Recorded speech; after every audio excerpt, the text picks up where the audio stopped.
for this week's Community Spotlight, students at Bemidji State University, as well as community members, attend a presentation about Ojibwe culture and philosophy. Kathleen Cohen was there to talk to the presenter and find out what people took away from the presentation. Anishinaabe educator Adrian Liberty gave a series of presentations about Ojibwe culture and philosophy. I was talking about the Anishinaabe worldview, I suppose, in regard to some of our ceremonial doings, in particular the tobacco offering that we use. Liberty explained the significance of tobacco and the spiritual aspect that goes along with it, according to Native culture. This is what we were gifted since time immemorial to communicate with the powers that be. And so it's been, since the beginning of time that our people have used this, and it continues today.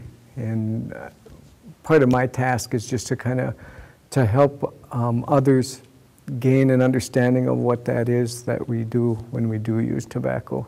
And the educator accomplished that goal. Students walked away from the presentation with a greater understanding. I really didn't understand why they used the tobacco. It was just kind of like that they did, but no one really explained why, and now I kind of understand more why they use that. Both students and community members alike think that it is important to discuss the different cultures, to break the barriers and help understand what makes everyone unique. Indigenous people have a lot of interest in their spiritual lives. They believe they're born spiritual and they're not just here as a human body. I hope they understand a little bit more that we're more than this mystical movie Anishinaabe people that we see commonly.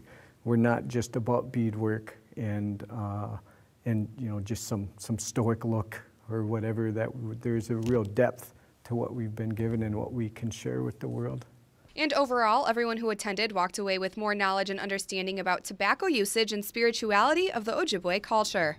It was really a great way to connect with Indigenous people. I really think that we need to break down some of these walls, and understanding some of our worldview, I think, will really help. For this week's Community Spotlight, Kathleen Cohen, Lakeland News.